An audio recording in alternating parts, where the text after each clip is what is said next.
Hey guys, welcome to another bridge video. And before I come into today's board, I just want to quickly introduce this app you're looking at here. Bridge by Neuroplay. I think it combine a lot of user-friendly features, including that it is free and it is it can operate offline, and it has good enough robots and a detailed enough bidding systems. So yeah, so these features makes this app, in my opinion, a very good way to kill time when you have nothing to do and you don't have Wi-Fi or data to go onto social media or anything. This is a very good place to visit, and you can see on the home page there are a lot of bridge rules, and you can select the computer levels.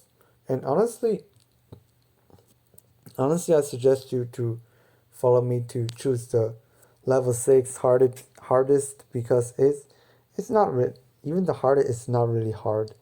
It's not as good as the Sinray robot, but if you choose like level 1 easiest, it's gonna be super dumb, and you're not gonna feel any challenge. So yeah, um, I'm just gonna come in really quick. Let me turn off the Wi-Fi, or it's gonna have ads. So yeah, so now I'm bidding, and well, Wes is dealer, so I'm the fourth to bid. And when the auction comes to me, Wes has opened one diamond, and North bid overcall 2 spade, which is a preempt, because it's a jump overcall. So one spade, if one spade after one diamond would not be a jump overcall. So 2 spade, that's one level higher. That's one level higher than the minimum level. That makes it a jump overcall, and jump overcall is always preempt weak. So it's pretty much like West never open and North just open 2 spade, like a 2 spade opening. So I'm bidding here, and you can see it even has a hint function right here. And if you click on the biddings, on the bids, it shows you the meaning on the bottom. And so the hint tells me to bid 3 spade, and I'm just gonna follow the suggestion right here, because this variation of the natural system I'm not very familiar with, so I don't know what the computer might be up to. And to avoid confusion, to avoid reaching a pretty ridiculous contract, I'll just bid 3 spade here.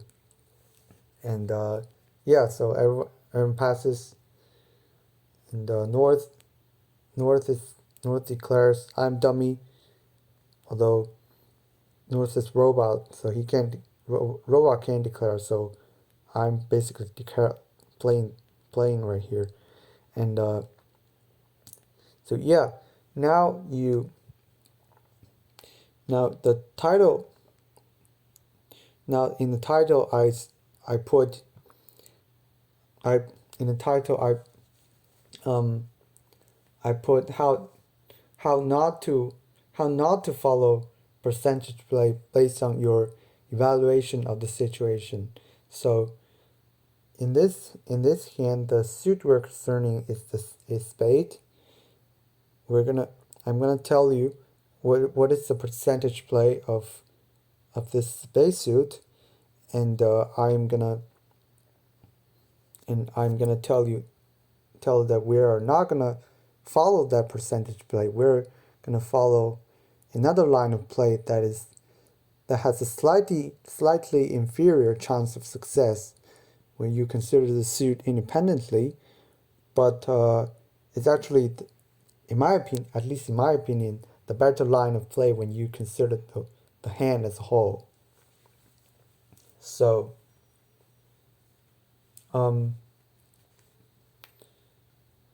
maybe I'll just do it like this. I'm gonna tell you that you you can see that this spade trick you lose at least one spade trick with this suit, because the both king and queen are missing. You only have one honor, which is the ace, to catch one of them, and the other one is bound to escape. So you have at least one spade loser, and there is a possibility of you losing two spades. Like if you cannot catch either of the king or the queen, you're gonna lose two spades, right? And that can really happen. Like imagine West has a small singleton and East has king queen small. So in that case, like my king and queen are always sitting after my ace. So whenever I play my ace, East can play small, and whenever I do not play the ace, East can play the king and queen. So I can so both so in that case, neither king nor queen could be caught by me. So I'm gonna lose two spade tricks. So so why don't I pause for a second to give you a moment of course you have to pause the video to give you a moment to think about a play that maximize your chance to score, to limit your spade loser to one. So yeah, I'm gonna let you think about that first, and then I'm gonna talk about the hand as a whole.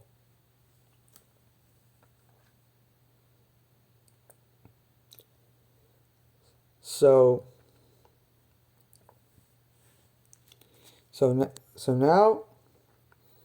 now if you look at the entire hand, you would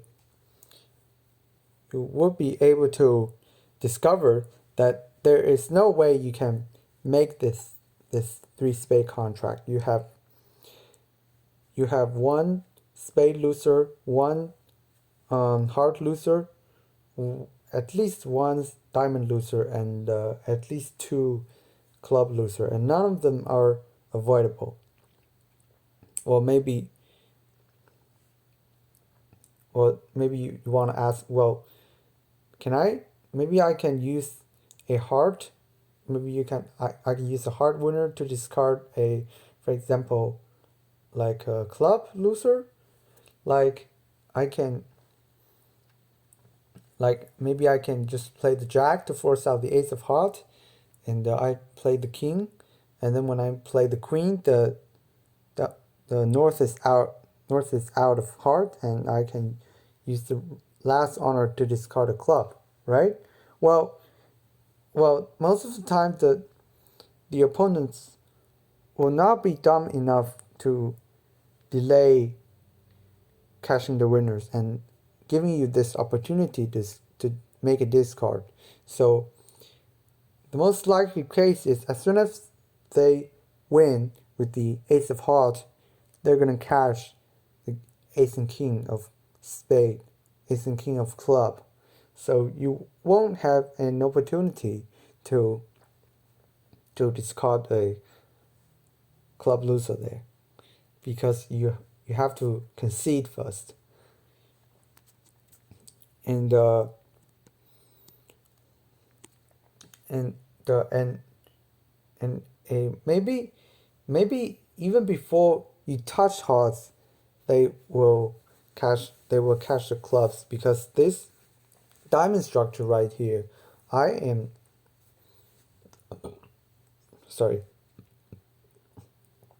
obliged to to play small from the dummy right here, because so that my queen is a guaranteed trick, because like my queen has to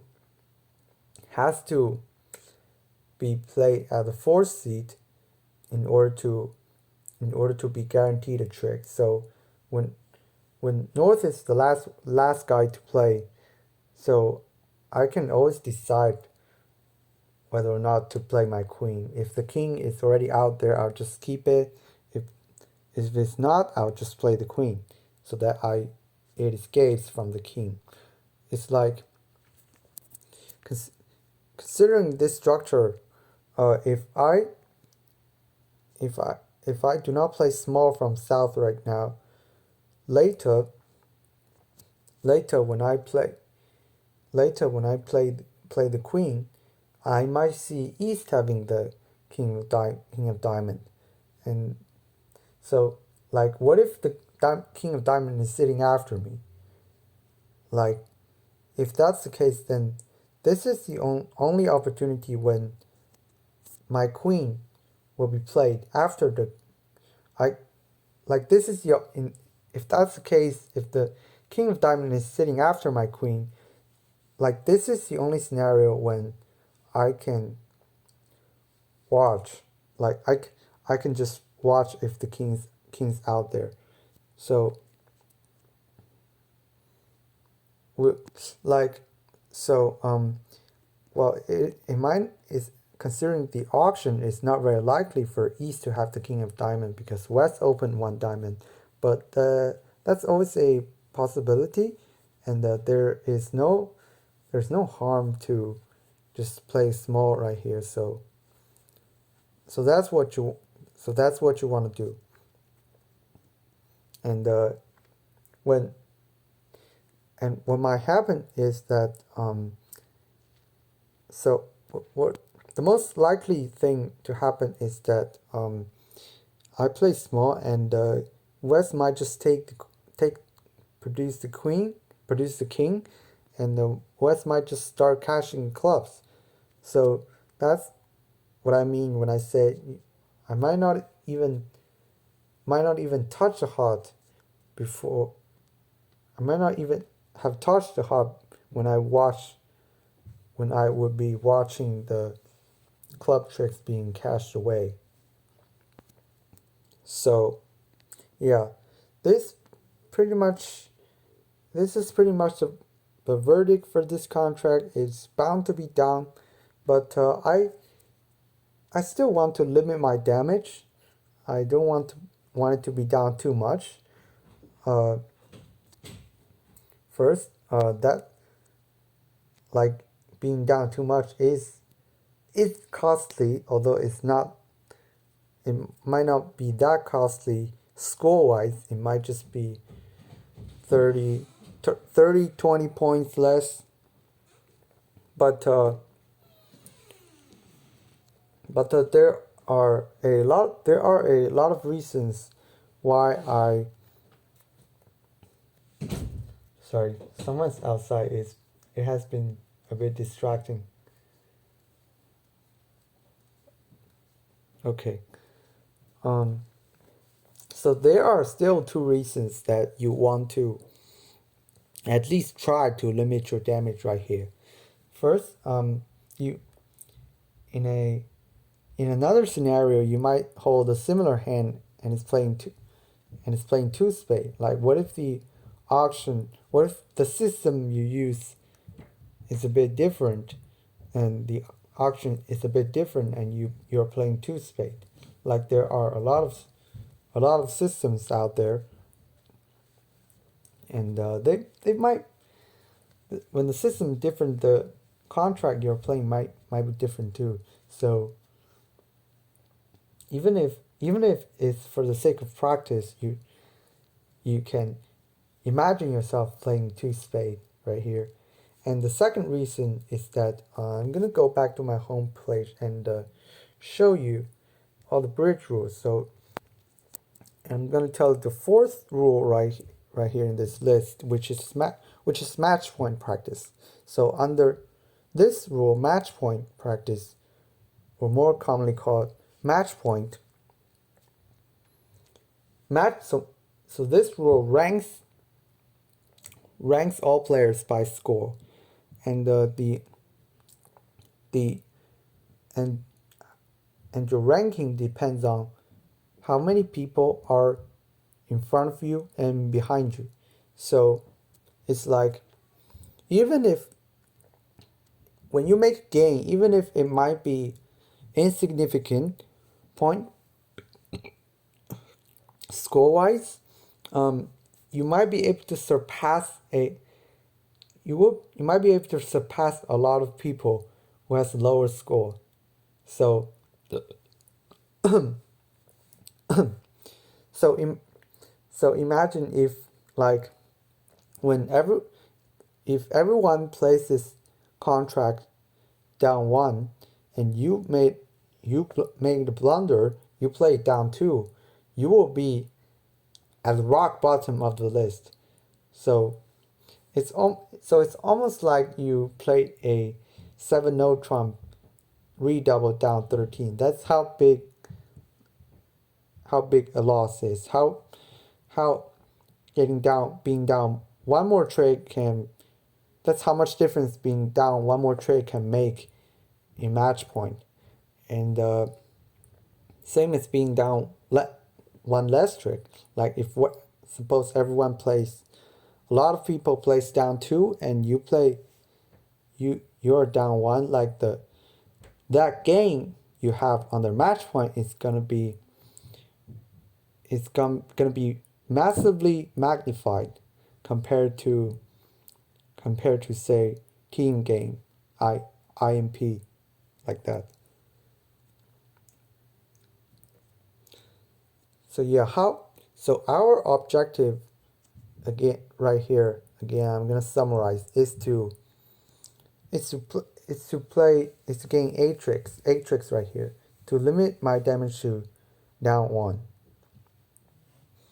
And as we said, I'm gonna play small diamond right here, and let's just go along and see what happens.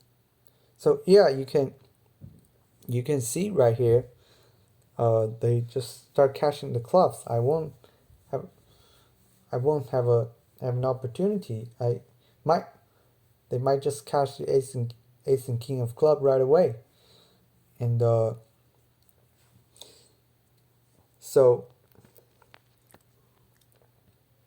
I don't know if this is so I think it is. So the first point I want you to remember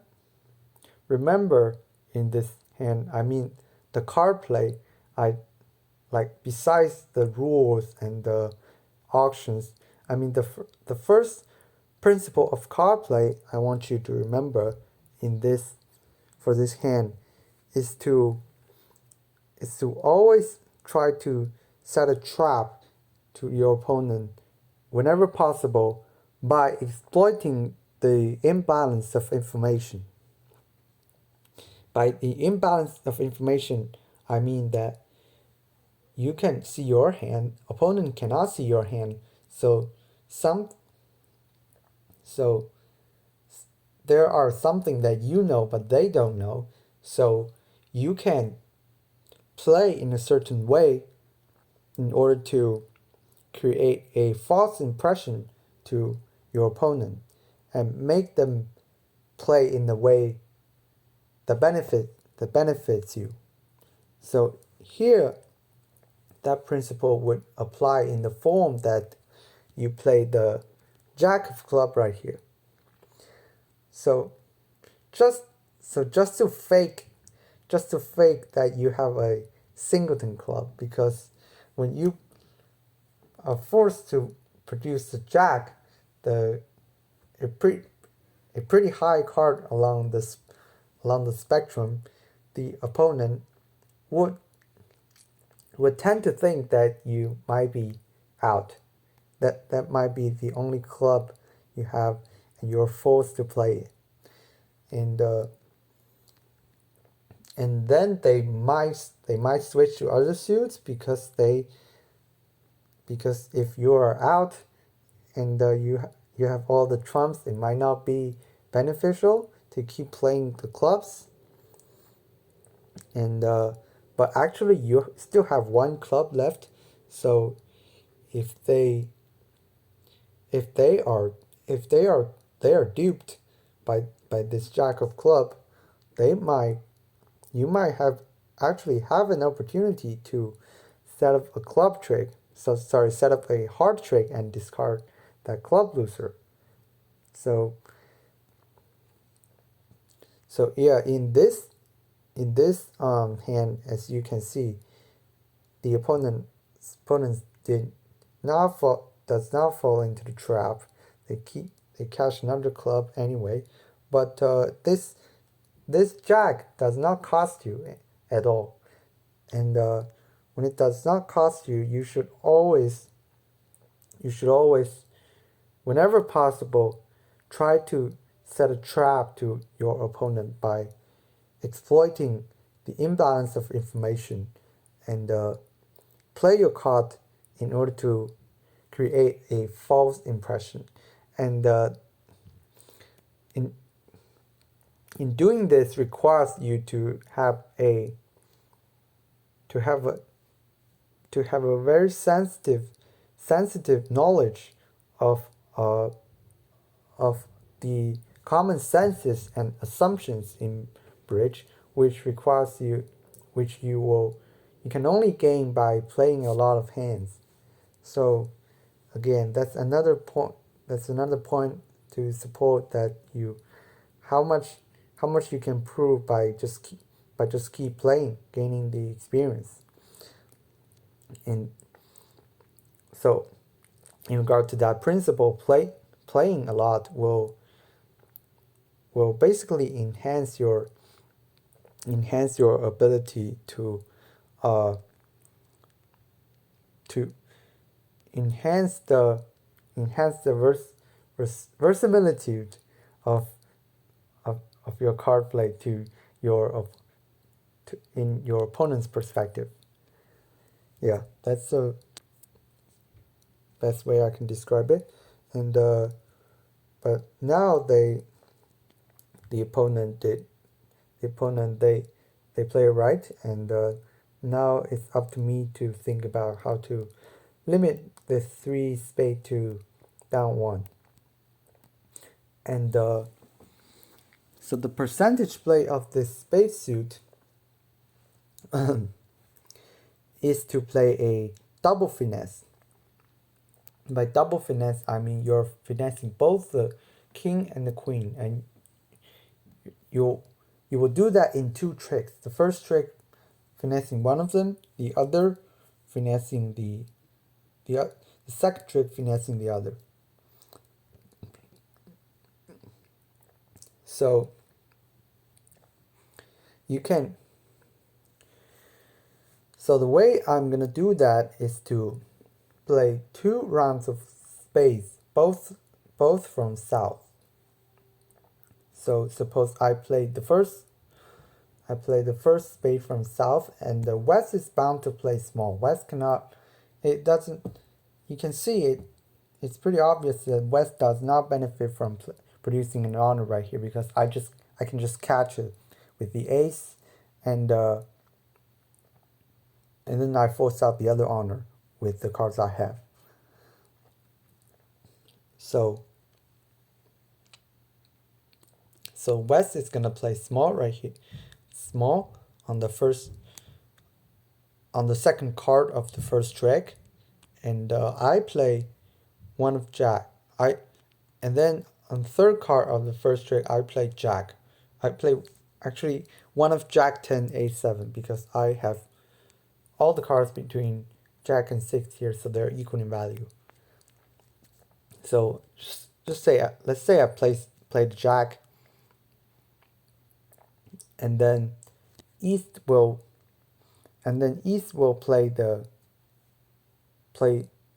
likely play an honor let's say East has an honor, or let's just say that the king and queen are split into two hands. So West has one of them, East has another, and so on the first, if that's the case, on the first trick, East will cover my card and take the trick, but then it goes back to a single finesse situation. West has only one honor left.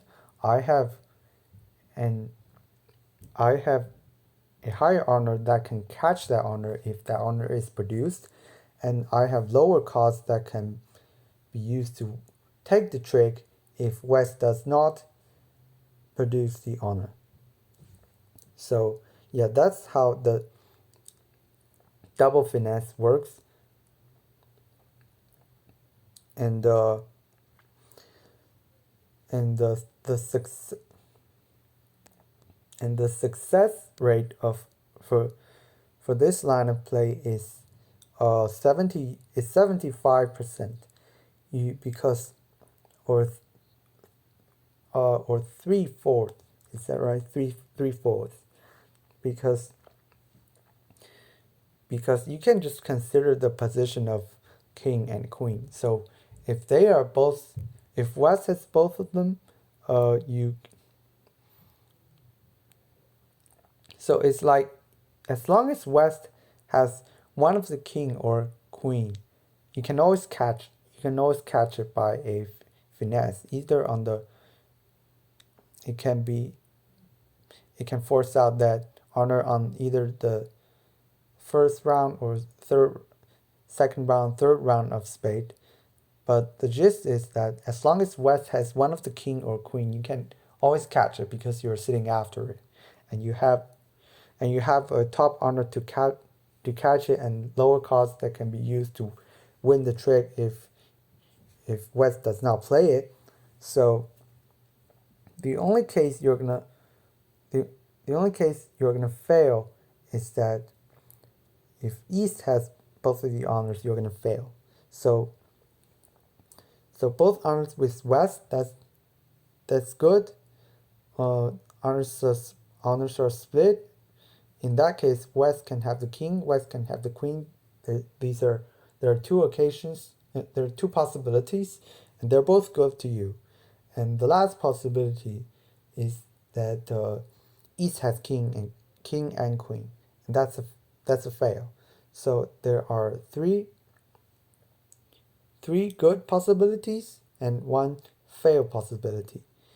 Three good possibilities: king queen with West, king West queen East, king East queen West, and then the fail possibility East king queen. So that makes it 3/4 of 75%. But here I'm not gonna do that. I'm gonna play the ace, no matter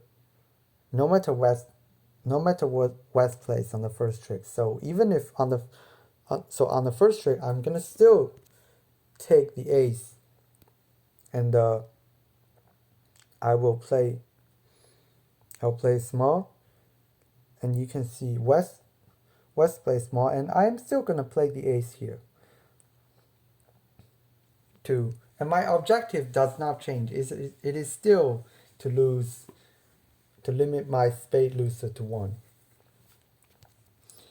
And the success rate of the chance of success for this line is you can count is that first it covers all 2/2 breaks. It covers all 2/2 breaks, and the chance of all and the percentage of all 2/2 breaks is 40%, and it covers half of all 3/1 breaks, and the percentage of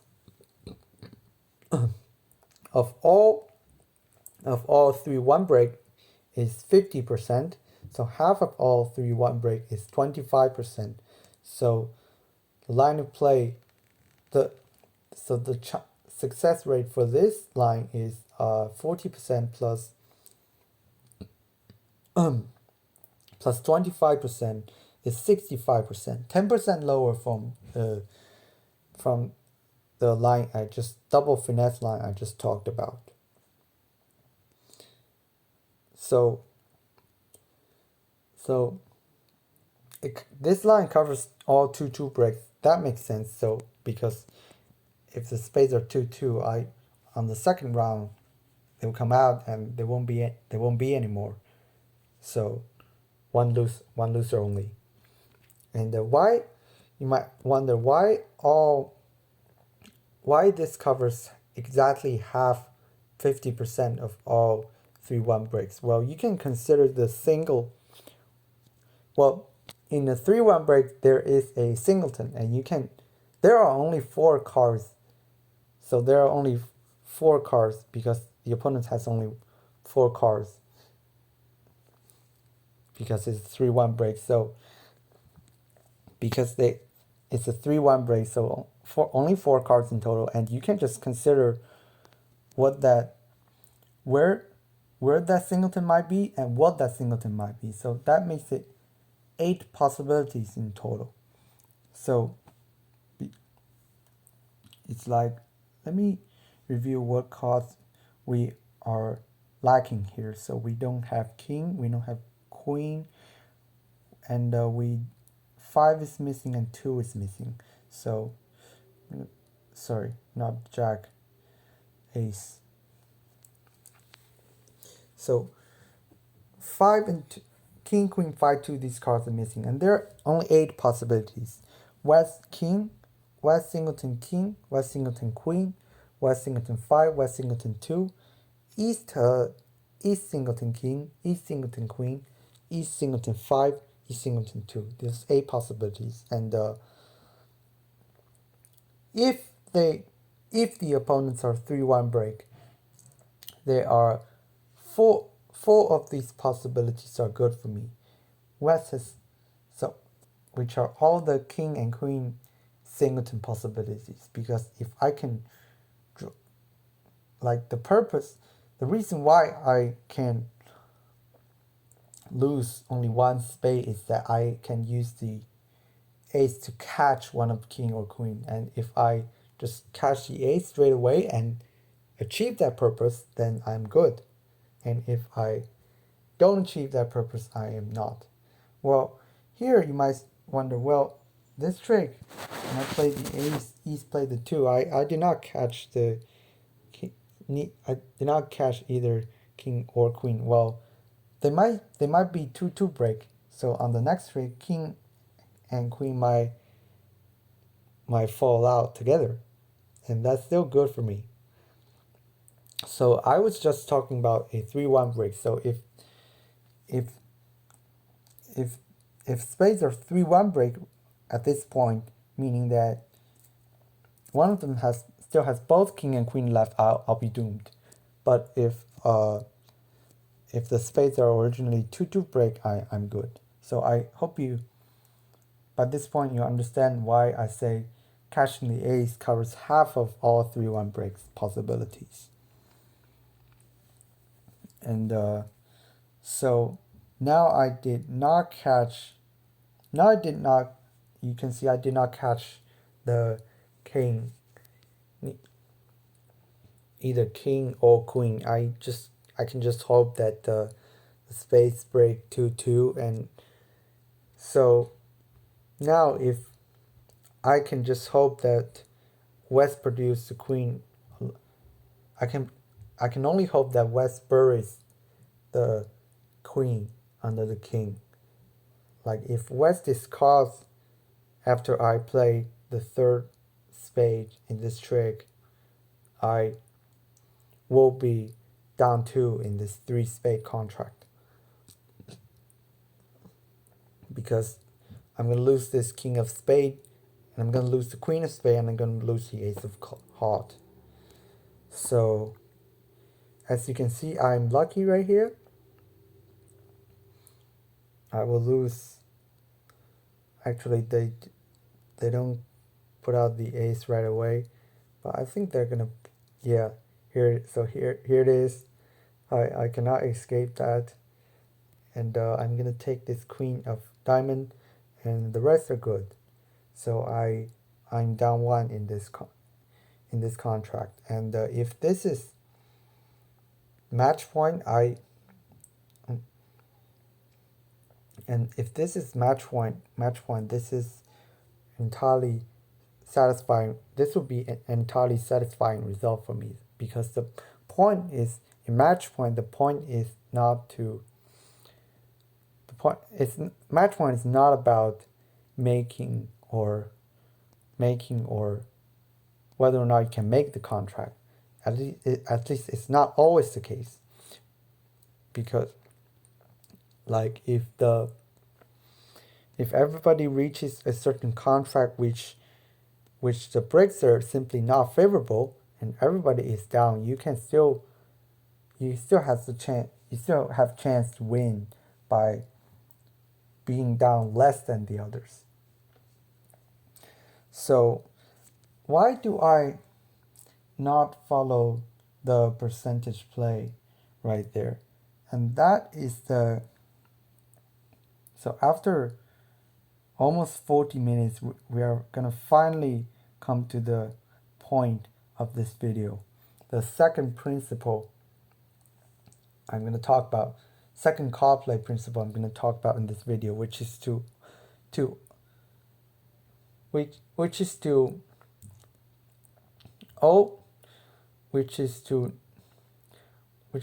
always pay attention. Okay, I wonder what is the best way to say it.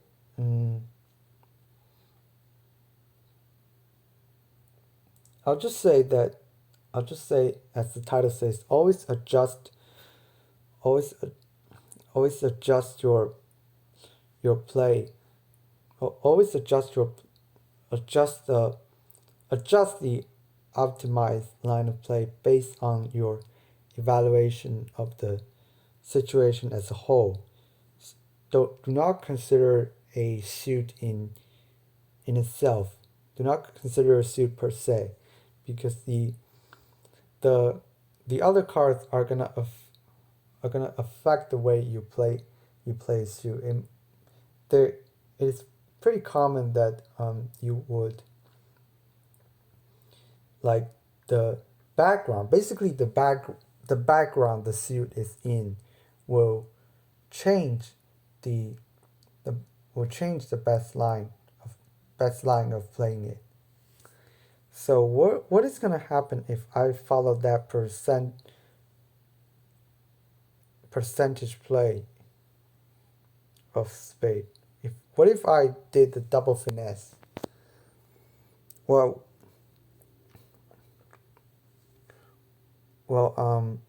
maybe I'll just pause for another moment to see if you can see the danger of me playing double finesse in spade right here. So yeah, give it a try, and it involves reading opponent's hand. So try to, although I know you cannot see the opponent's hand right there, none of them are displayed. I mean, I can here there's a viewed hand option at the top right there, and if I check that, I can see opponent's card, but I'm not gonna do it just yet, because it's just more fun if you can predict what is gonna happen, even if you cannot see the card. So yeah, I'm gonna pause for a little moment, and you might want to use this moment to pause the video and think about it. Yeah.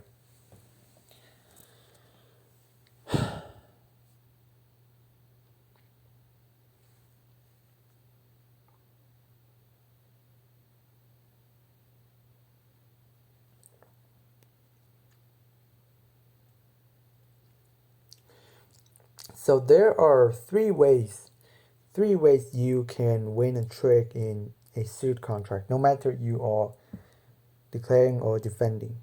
The first is by high card. The second is by long suit. The third is by roughing. And if I follow that, if I do double finesse in spades, I might concede the opponent might win a roughing trick they do not deserve, because they have the high cards is just the king queen of spade and ace of heart, ace king of club, king of diamond. They're really not much more potential to tap, nor the long suits, because we have all the trumps watching, so they're not gonna have any long suit tricks, but they can have a roughing trick if I'm not careful. And the source of that roughing trick will be diamond. So if you remember, originally South has three diamonds, North has three diamonds, and so the opponent has three diamonds, and the opponent has seven diamonds. Sorry, seven diamonds in diamond cards in total. And if they split 5-2, I mean, if it splits as West 5-3, East 2. Now at this point, East will be out, and West has 3. And if West is able to enter and play diamond to East before I can draw the trumps. So East might be getting a roughing trick with one of his small trumps, with his 5 or 2, and I don't want to see that happen. I don't want East to use a 5 to win a trick with the 5 or 2 of trump, while not affecting the chance of me catching the king and queen. So if and there are several concerns I want to address, several potential concerns of yours I want to address. The first is, why am I unable to draw all the trumps? Because as I said, if I'm playing double finesse, I'm gonna most likely concede the first trick to East. And the second concern is, how will West be able to enter? Well, West can easily enter through heart. Well, if West has ace of heart, so what will happen is that I do double finesse on the first round, and East takes it, and the East plays heart to West, and West plays diamond, and East gets a rough. And you can calculate that those are 3 losing tricks for me, and I already have I already lost 3 tricks, so that would be already down 2 for me. And the third concern is that, how do you know that that's gonna happen? How sure are you that this is gonna happen? Well, if you would just take a look at the bidding, West opened 1 diamond, so I'm pretty sure that, so it is 100% sure that West is more diamond than East does, and West is very likely to have to open a 5-card suit. It's very likely for West to have 5 cards in his opening suit. So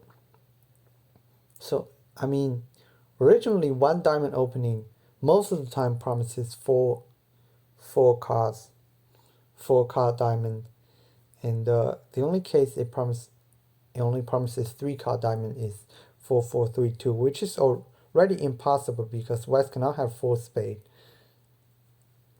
Well, at least it's highly unlikely. And when I cash the ace before, you already see that East has a spade. So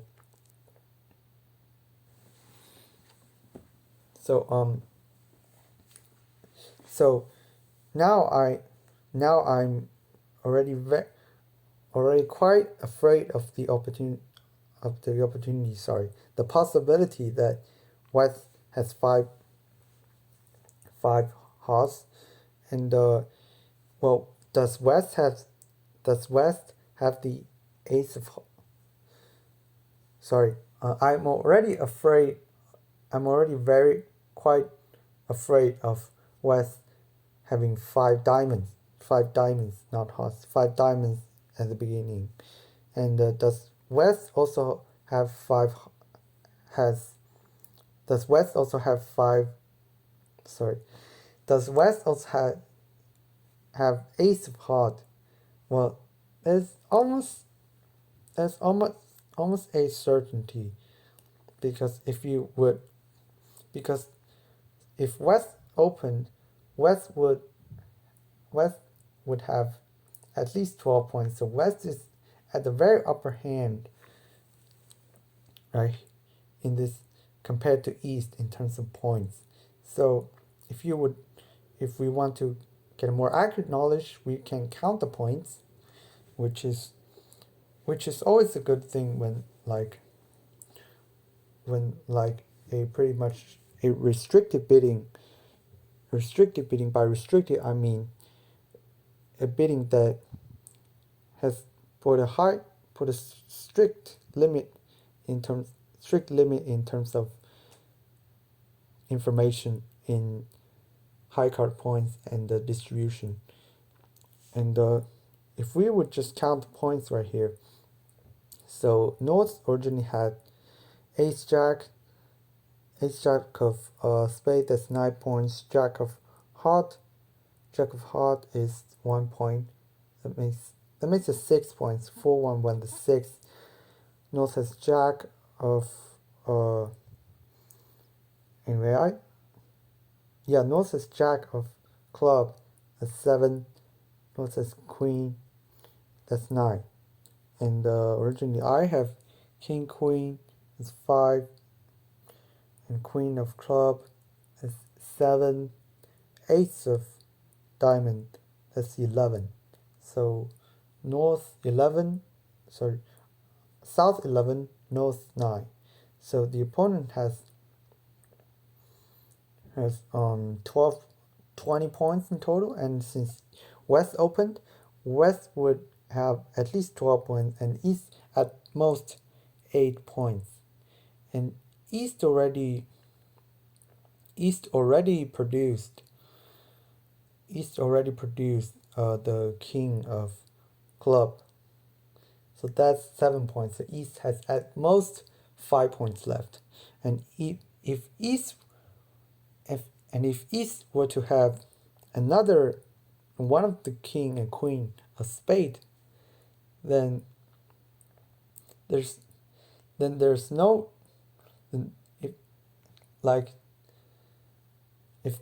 that was the case, then the East would have no more room in terms of high card points to contain another ace. So in other words, if I do a double finesse right here, and if fails in the first round, if East produced a spade, a king or queen of spade on the first round I play spade and the diamonds are 5-2 break, it is certain, it's 100% that I will that I will get ruffed. My queen of diamond, that's winner, it will get ruffed if the opponent played right. And I'm just gonna give you a look at how it works out in action. So here I'm following the double finesse route, and you can see this, the actual hand is exactly what I said. I'm gonna fail exactly what I predicted. See, there's the two of spade right there, and you can see at the bottom left, they already gained 6 tricks, so that's down 2 for me, and that's not what I want to see. And then I can use the queen actually, although it doesn't matter. I'm already down 2. This is already a bad result, and I can play this, and the trumps are already exhausted because East just took a ruff, which is like when the defender ruffs once before you draw the trump, it can be tricky to count the trumps because that ruff can be forgotten when you're drawing the trump and counting the trumps later. But anyway, it's like now East has produced 2 trumps, counting that ruff East took, and West produced 2. So the trumps exhausted, all the trumps in dummy, all the trumps in the north is high, but yeah, I am down 2 already. So that is not a consolation for me. So yeah, this is a very good lesson that would tell you how careful evaluation of information, how reading your opponent's cards can help you in your card play. So, and just recite. As you get better, you might enter a stage of trying to recite all the percentage plays, but the textbook is probably gonna give you some examples about how to adjust based on what is actually going on, but you can only feel this as you play. So yeah, I just think this is a very good lesson. If you are gonna blindly follow the percentage play here, you will fail. You have to be aware of the diamond situation based on the bidding. Like right after, when you see this diamond distribution and when you recall the auction, West has opened 1 diamond, you should be able to predict the danger, and you should adjust accordingly. That's